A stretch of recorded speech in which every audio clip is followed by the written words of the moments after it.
Jesse James, one of the best known outlaws in history. Stories say he invented bank robbery and was a real life Robin Hood. And of course, there's the one that says Robert Ford shot the wrong man and he lived until 1951. The myths about him started as soon as his name hit the newspapers, and Jesse found ways to help those writers inventing his reputation. So, just what is myth and what is true? Let's dig into this.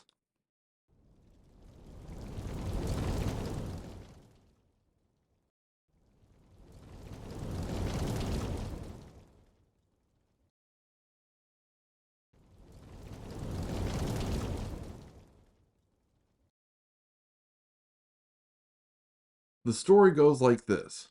In 1866, Frank and Jesse James and their gang robbed the Clay County Savings Bank in Liberty, Missouri. It was the first bank robbery in U.S. history.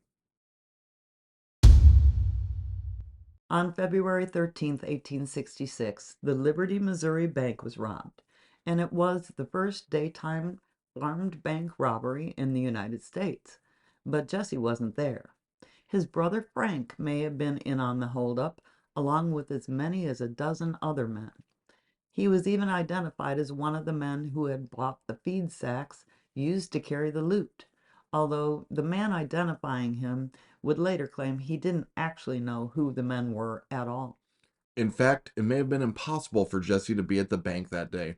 At the time, he was reportedly at his uncle's boarding house in Harlem, Missouri, being nursed back to health after suffering a life-threatening lung wound as part of the Quantrill Raiders Confederate guerrilla gang. His nurse was Zerelda Z. Mims, his first cousin. Jesse and Z would begin a 9-year engagement at about this time.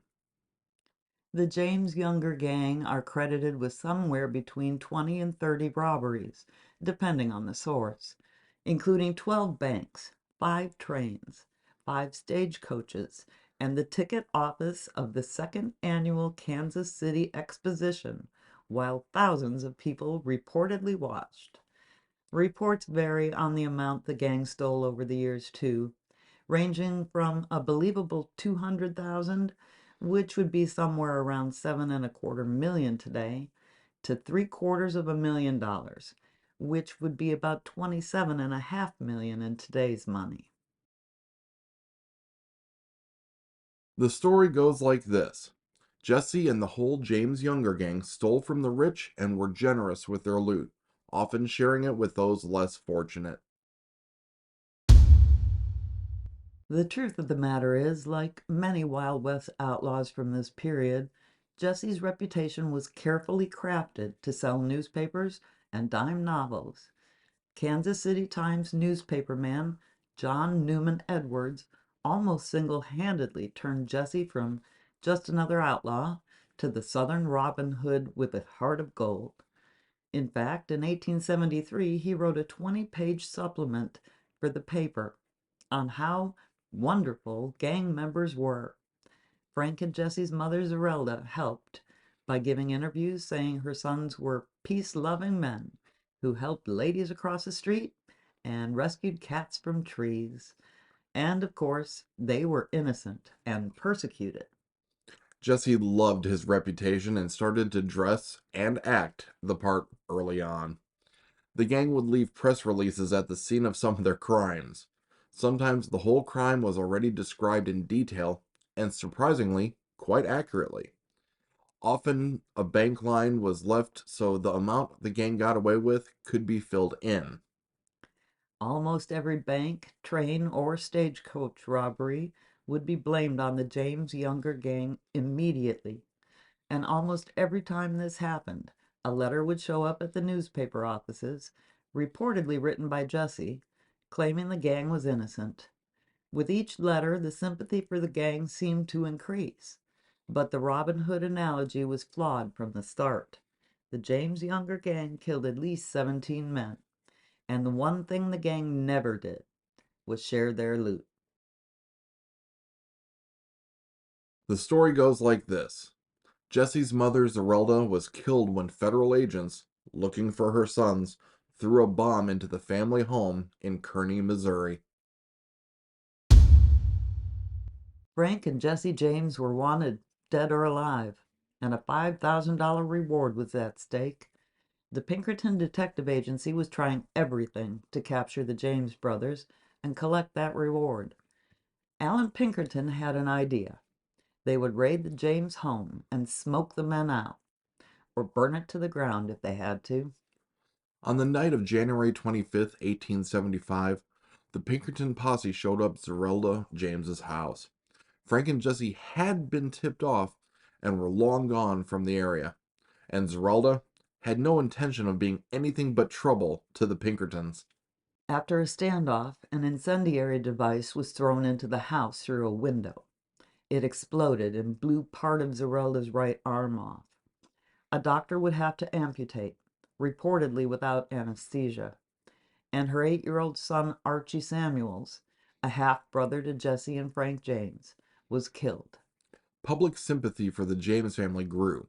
The Pinkerton Detective Agency tried to save face, saying they never intended to burn the house down, but records found many years later confirmed Alan Pinkerton's plans, and Zerelda lived until 1911, dying at the age of 86. The story goes like this.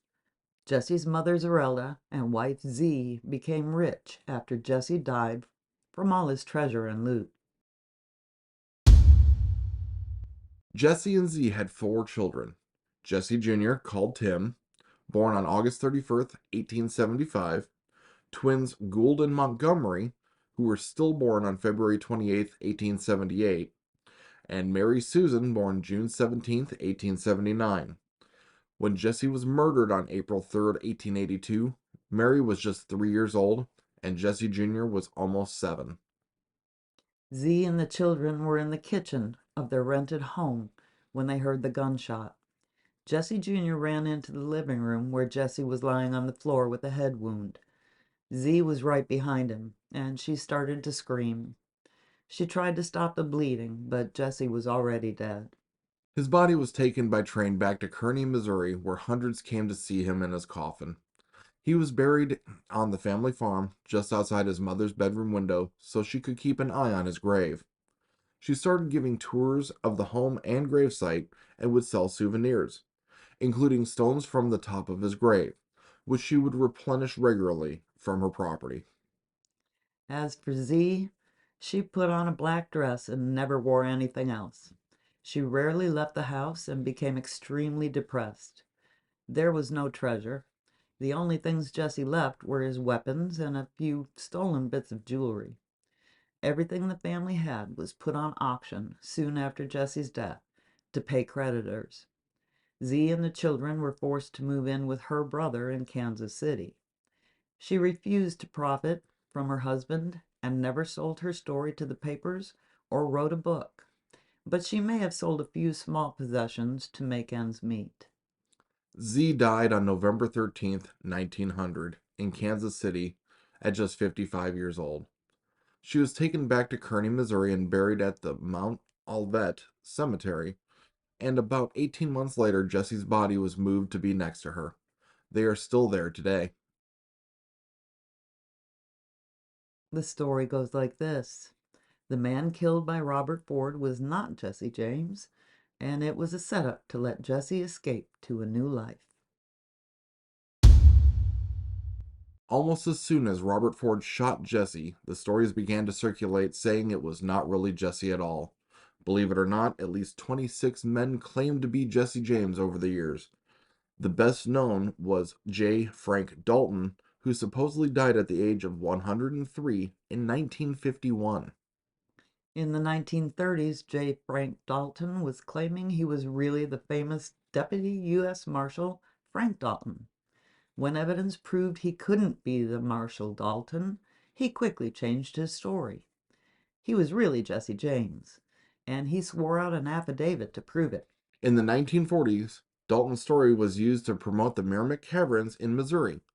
Rudy Turilli claimed Jesse and the gang used the caverns as a hideout, and Dalton backed the story up, saying the man named Charles Bigelow was killed in his place so he could escape to a normal life. He claimed he went out to law school and medical school. Oh, and he was an Oklahoma legislator and a World War I flying ace pilot too. In 1970, Turilli offered a $10,000 purse to anyone who could prove Dalton was not Jesse James. Unfortunately for him, Stella James, Jesse James Jr.'s wife, accepted the challenge and won the resulting court case. Turilli died before the $10,000 was paid. The claim that Jesse didn't die in Kansas City in 1882 was finally put to rest in 1995 when the body in his grave was exhumed and DNA tests proved with more than 99% certainty he was the real Jesse James. The story goes like this. Jesse's children had no idea who Jesse James was, or that the famous outlaw was their father, until he was murdered.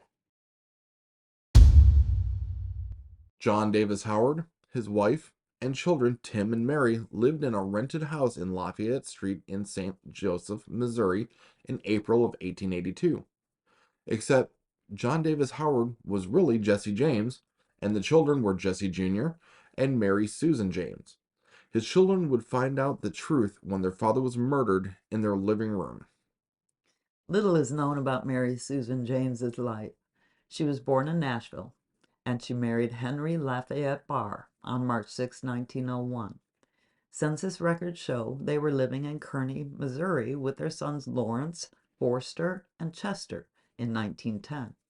A daughter named Henrietta died in 1913 at 6 months old. Mary died at the age of 56 on October 11th, 1935, in Kansas City.